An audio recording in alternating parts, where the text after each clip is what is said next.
Hello friends, all of you are most welcome on my YouTube channel Mithila association smart classes. जैसा कि आप सभी को पता है कि अभी जो समय है वो कोरोना के चलते बहुत बड़ी ये महामारी आ चुकी है, जिसके कारण बहुत सारे स्टूडेंट्स का पढ़ाई जो है वो बाधित हो गई है। क्लास 8, क्लास 9, क्लास 10 मतलब जितने भी स्टूडेंट्स हैं उन सभी का। तो इसी को देखते हुए मैंने निर्णय लिया जो इस चैनल पर क्लास 8, क्लास 9 और क्लास 10 के जितने भी स्टूडेंट्स हैं वो भी घर बैठे फ़ायदा ले सके, चाहे वो सब्जेक्ट मैथ से हो चाहे वो साइंस से हो, वो फ़ायदा ले सके। मैथ और साइंस पर्पज़ यहाँ पे मेनली तो यही सब्जेक्ट्स हम पढ़ाने वाले हैं यहाँ पे क्लास 8, 9, 10 के लिए, ठीक है। और क्लास जो कम्पिटिटिव लेवल के जो स्टूडेंट्स हैं उसके लिए भी कुछ ना कुछ टॉपिक्स ज़रूर आता रहेगा। और ये भी 8, 9, 10 जो क्लास है वो फाइनली आपको कंपटीशन में भी मदद मिलेगा आपको यहाँ से, ठीक है। तो चलिए हम स्टार्ट करते हैं क्लास 10 से। क्लास 10 आज का जो ये क्लास है वो क्लास 10 के लिए है और मैथ सब्जेक्ट से हम एक टॉपिक उठाने वाले हैं यहाँ पे। मैथ से, मैथ में बहुत सारे टॉपिक्स हैं, बहुत सारे चैप्टर्स हैं क्लास 10 में। जैसे आप लोगों को पता होगा रियल नंबर, वास्तविक संख्या, quadratic equations, polynomial, arithmetic progression, statistics, probability, इसमें बहुत सारे हैं। इसी में एक मोस्ट इम्पोर्टेंट जो कि अक्सर बिहार बोर्ड हो चाहे सीबीएसई हो एग्जाम्स में आता ही है क्वेश्चन, ट्रिगोनोमेट्री से, त्रिकोणमिति से, जिससे स्टूडेंट्स को बहुत सारे डर लगते रहते हैं। हमको पता है ये चीज़ क्योंकि हम अभी 3 साल से पढ़ा रहे हैं क्लास 10 का, तो हमको पता है ये चीज़ कि स्टूडेंट्स जो है ना 10 का वो पहली बार अपने लाइफ में क्लास 10 में ही जा करके वह sine theta, cos theta, tan theta इन सभी के बारे में वह समझते हैं, जानते हैं, जिसके कारण उसको बहुत सारा डर बना रहता है अंदर से कि ट्रिगोनोमेट्रिक हम समझ में आएगा हमको या नहीं आएगा। तो उन स्टूडेंट्स के लिए मैं बता दूं कि 100% समझ में आएगा।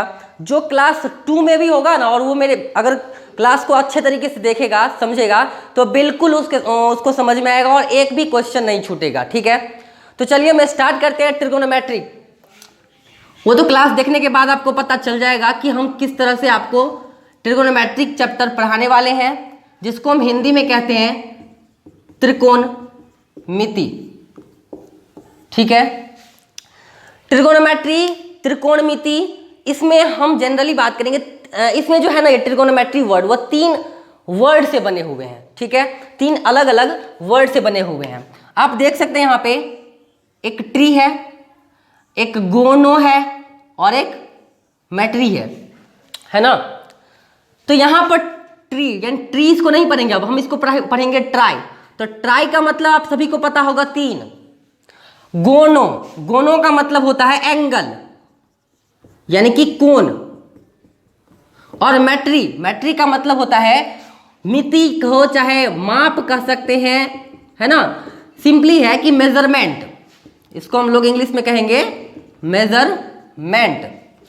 इसीलिए बना है 3 कोण मिति, त्रिकोणमिति, ठीक है। तो नाम से स्पष्ट है कि 3 कोण से हम लोग रिलेट कर रहे हैं यहाँ पर। तो 3 कोण किसमें होता है? त्रिभुज में होता है। किसमें होता है? त्रिभुज, जो कि आप 6 या 7 में जान चुके होंगे त्रिभुज के बारे में नॉर्मली, ठीक है। त्रिभुज भी बहुत प्रकार के होते हैं, है ना। तो उसमें एक प्रकार है राइट एंगल ट्रायंगल, समकोण त्रिभुज, समकोण त्रिभुज। इंग्लिश में इसको कहते हैं राइट एंगल ट्रायंगल, समकोण त्रिभुज। सबसे पहला क्वेश्चन हमारा है जो राइट एंगल ट्रायंगल क्या होता है, ठीक है। यानी कि ये समकोण त्रिभुज क्या होता है, इसके बारे में हम थोड़ा बहुत जानने का प्रयास करते हैं, ताकि हमको ये जो चैप्टर है ट्रिगोनोमेट्री वो उसका अच्छे से समझ में आए। उसका सारा कॉन्सेप्ट त्रिकोणमिति यानी कि 3 कोण यानी कि त्रिभुज पे ही डिपेंड करता है। तो सबसे पहले हम त्रिकोणमिति में त्रिभुज के बारे में जानेंगे। वो भी कौन सा त्रिभुज? समकोण त्रिभुज, राइट एंगल ट्रायंगल।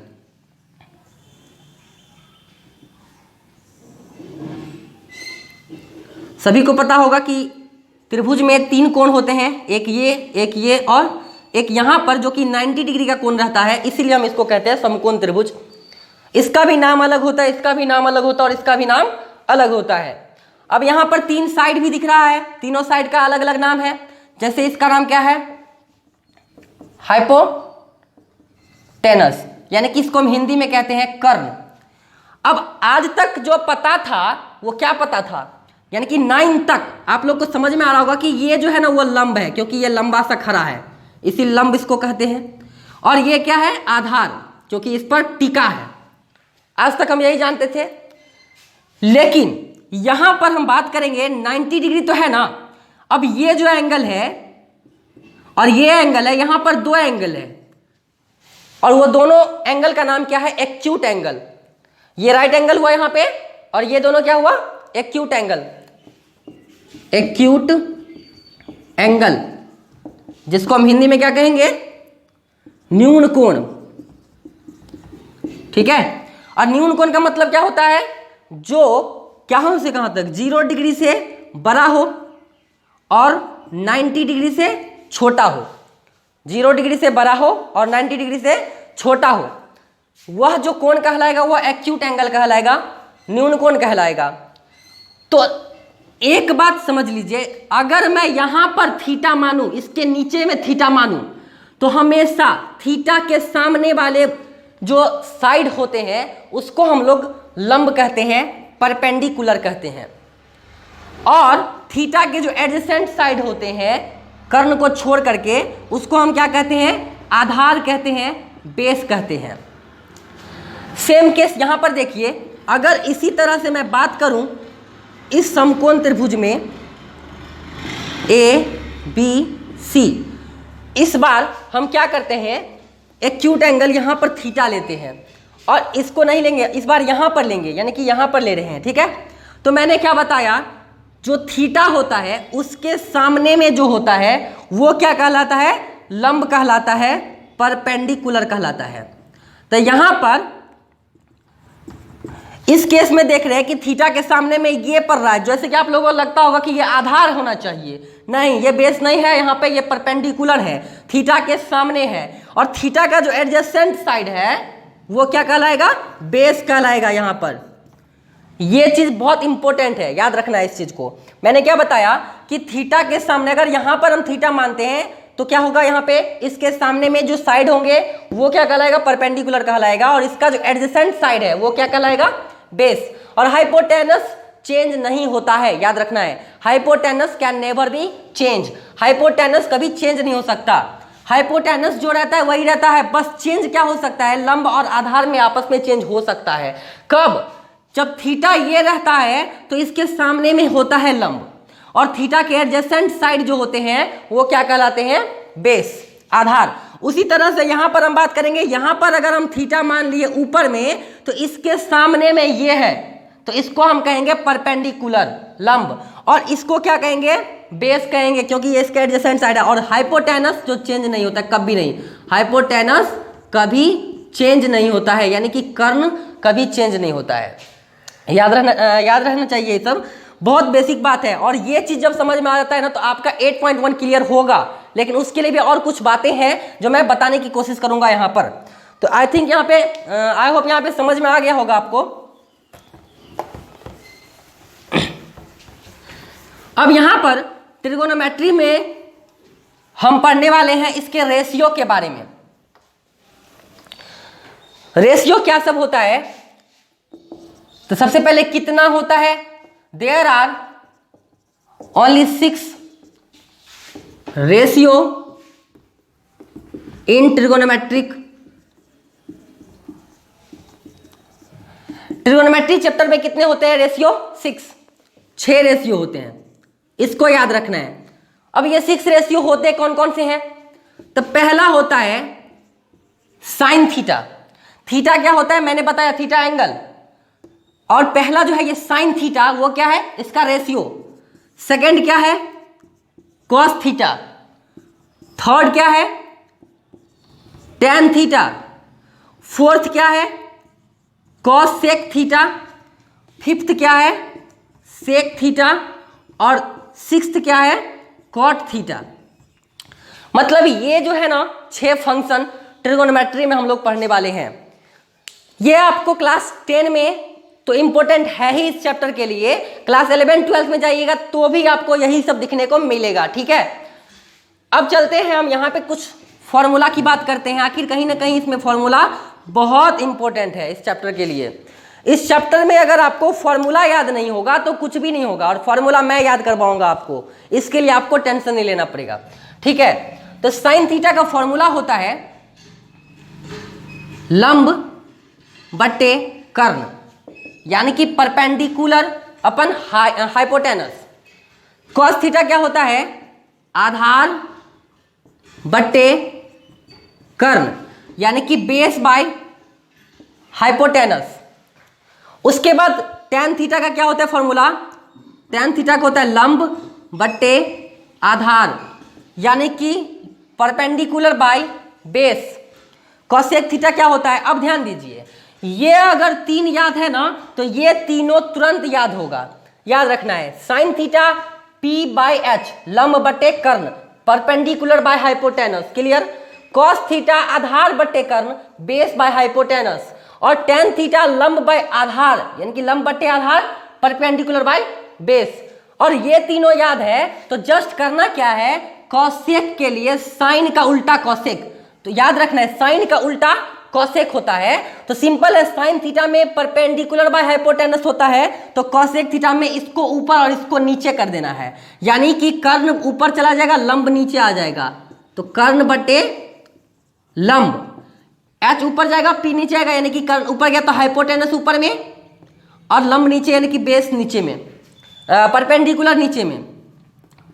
ठीक है, हाइपोटेनस बाय परपेंडिकुलर।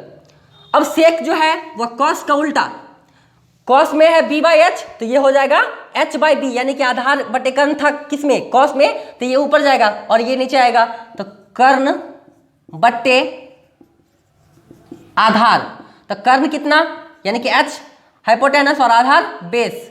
और कॉट जो है वो लास्ट tan का उल्टा है, आधार बटे लंब, यानी कि आधार को हम बेस कहते हैं और लंब को हम पी कहते हैं, यानी कि परपेंडिकुलर कहते हैं। आई होप ये समझ में आया होगा, आपको याद भी हो गया होगा। साइन थीटा लंब बटे कर्ण, परपेंडिकुलर बटे हाइपोटेनस, कॉस थीटा आधार बटे कर्ण, base by hypotenuse, tan theta लंब बटे आधार, perpendicular by base, cosec theta कर्ण बटे लंब, hypotenuse by perpendicular, sec theta कर्ण बटे आधार, हाइपोटेनस बाय बेस, और कॉट थीटा आधार बटे लंब। तो इसको याद रखने के लिए हम लोग क्या करेंगे, देखिए साइन थीटा जो है वो किसका उल्टा, कॉसेक थीटा का। उसके बाद tan थीटा जो है वो किसका उल्टा, कॉट थीटा, और कॉस थीटा जो है वो किसका, सेक थीटा का। बस अगर इतना याद रखते हैं आप तो इसमें आपको अगर 3 याद हो गया तो ये तीनों आराम से याद हो जाएगा। आई होप याद हो गया होगा। ठीक है, इसके लिए एक ट्रिक्स को देखते हैं। पहले आप इसको नोट कर ले, स्क्रीनशॉट ले लीजिएगा। चलिए इससे आगे बढ़ते हैं।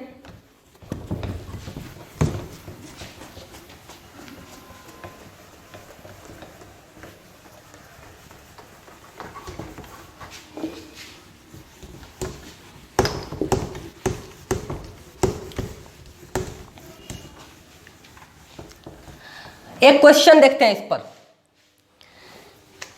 अभी जो मैंने बताया इस पर अगर एक क्वेश्चन देख ले तो आसान हो जाएगा समझना। और एक्सरसाइज 8.1 NCERT बुक को उल्टाना है, 8.1 चैप्टर। उसमें पहला नंबर का जो क्वेश्चन है वो क्या है, यहां पे समझिए। उसमें बात कर रहा है एक ट्रिगोनोमेट्री, यानी कि एक ट्रायंगल में, एक त्रिभुज में, वो कौन सा त्रिभुज, राइट एंगल ट्रायंगल, समकोण त्रिभुज, जिसमें कोण बी जो है ना वो क्या है, समकोण है, राइट एंगल है। तो इसका मतलब यहां पर बी है तो ये ए होगा, ये सी होगा, या यहां पर ए होगा, यहां पर सी होगा। चलिए अब यहां पे पूछ रहा है साइन सी। इसमें और कुछ बात दिया हुआ है, यहाँ पे बेस जो है ना वो 24 सेंटीमीटर का दिया है और ए बी जो है ना वो कितना है 7 सेंटीमीटर का। क्लियर? हाँ, चाहे ये ऊपर रहे ये नीचे रहे उससे कोई फर्क नहीं पड़ेगा, ठीक है। अगर इसको आप मानते हैं 24, ये मानते हैं 7, चाहे ये है 24 ये है 7, लेकिन क्वेश्चन में मेंशन कर दिया है, ठीक है ना। तो 24 यहाँ पर देख रहे हैं, यहाँ पर 7। अब यहाँ पर ध्यान दीजिए, मैंने जो बताया साइन कॉस टेन का फॉर्मूला, साइन थीटा हो चाहे कॉस थीटा हो चाहे टेन थीटा हो, कॉसेक हो सेक हो कॉट हो कुछ भी, इसमें मैंने 3 चीज की बात की। क्या सब? लंब, कर्ण, आधार। जिसमें देख रहे हैं ये है लेकिन ये नहीं है, हाइपोटेनस नहीं है। तो हाइपोटेनस निकालेंगे सबसे पहले। हाइपोटेनस कैसे निकालते हैं? तो ये समझिए, एक पाइथागोरस नाम के वैज्ञानिक थे, सॉरी वैज्ञानिक नहीं कहेंगे हम उसको, मैथमेटिशियन कहेंगे। अब यहाँ पर पाइथागोरस नाम का जो पर्सन थे वो बोले थे क्या कि राइट एंगल ट्रायंगल में जो हाइपोटेनस होते हैं उसका अगर स्क्वायर किया जाए ना तो ये परपेंडिकुलर का और बेस का स्क्वायर के समेशन के इक्वल होगा। बस ये बात बोले थे, यानी कि कर्ण का जो स्क्वायर है वह लंब का स्क्वायर और आधार के स्क्वायर के बराबर होता है।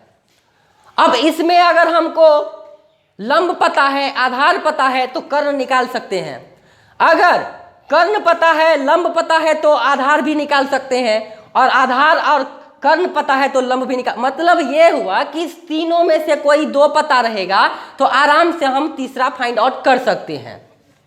तो यहाँ पर ये देख रहे हैं 7 और 24, तो लंब का काम यहाँ पर 7 कर रहा है तो हम लोग 7 का स्क्वायर करेंगे। 24 है यहाँ पर बेस का काम कर रहा है तो 24 का स्क्वायर करेंगे। अब 7 का स्क्वायर कितना 49, 24 का स्क्वायर कितना 576, और जब हम इसको ऐड करेंगे तो कितना हो जाएगा 625। तो यहाँ पर क्या है, ये कर्ण का स्क्वायर के इक्वल है। ये क्या है, कर्ण का स्क्वायर के इक्वल है। और पता है कि कर्ण का स्क्वायर जब उधर जाएगा तो क्या बनेगा, रूट बनेगा। और नहीं पता है तो समझ लीजिए कि जब कभी स्क्वायर उधर जाता है तो रूट बनता है। क्या बनता है, रूट। यानी कि कर्ण का वैल्यू निकालना है तो रूट अंडर 625। अब 625 से बाहर क्या आएगा 25, प्लस माइनस 25 आएगा, लेकिन हम लोग लेंगे पॉजिटिव क्योंकि ये क्या है, कुछ ना कुछ डिस्टेंस कवर हो जाता है ना यहाँ से, तो इसीलिए हम लोग लेंगे यहाँ पे 25 सेंटीमीटर। तो ये क्या निकला 25 सेंटीमीटर। अब आपको साइन पूछ दे, कॉस पूछ दे, टैन पूछ दे, कॉसेक सेक कॉट कुछ भी पूछ दे तो आप लोग निकाल सकते हैं। जैसे मान लीजिए साइन सी पूछा है तो साइन सी कैसे निकालते हैं। यहां पर मैंने बोला था साइन थीटा, तो यहां पर थीटा क्या था, एंगल था। उसी तरह से यहां पर साइन सी है तो यहां पर सी क्या है, सी एंगल है। और पता है आपको कि साइन थीटा का फॉर्मूला क्या होता है, लंब बटे कर्ण।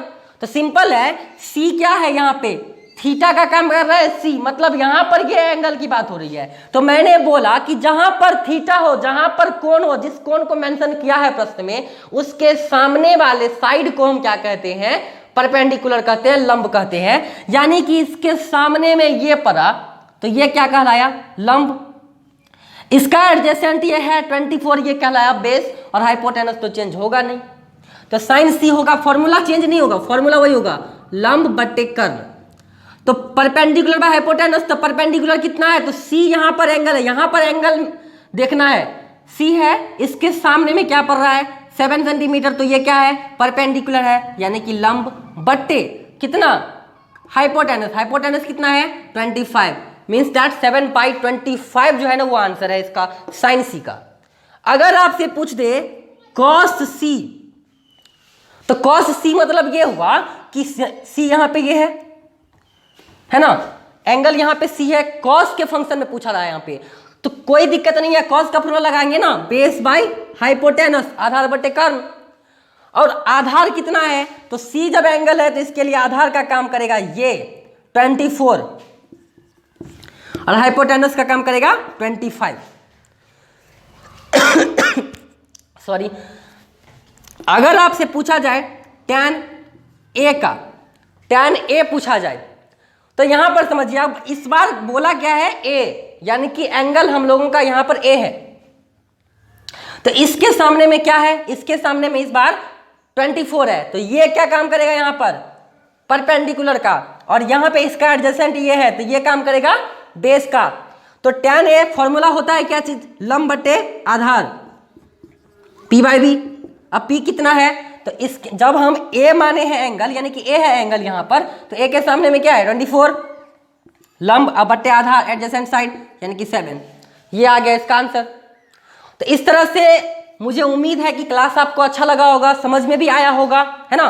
तो आप लोग को करना क्या है, 8.1 बना के लाना है, एनसीईआरटी में बनाने की कोशिश जरूर कीजिएगा 8.1, और जो प्रॉब्लम होगा वो कमेंट सेक्शन में आप बोल सकते हैं, पूछ सकते हैं, ठीक है। चाहे मैं अपना व्हाट्सएप नंबर यहां पर दे देता हूं, आप उस पर अगर भेज देंगे तो प्रॉब्लम का सोल्व हो जाएगा और मैं सेंड कर दूंगा, ठीक है।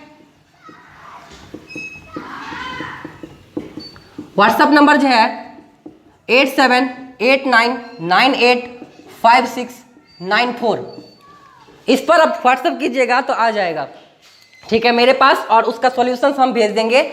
यहाँ पे इसको नोट कर लीजिएगा, जो भी दिक्कतें होगी उसको आप भेज सकते हैं, ठीक है। तो आई होप क्लास अच्छा लगा होगा। अगर अच्छा लगा क्लास आपको तो ज़रूर इस चैनल को सब्सक्राइब कीजिएगा हमारे लेटेस्ट वीडियोस के लिए, और इस वीडियो को कम से कम शेयर उस बच्चों तक जरूर कीजिएगा जो आपके फ्रेंड्स हैं और क्लास 10 में इस बार है अपियर या होने वाले हैं, ठीक है। तो आज के लिए बस इतना ही, थैंक यू सो मच।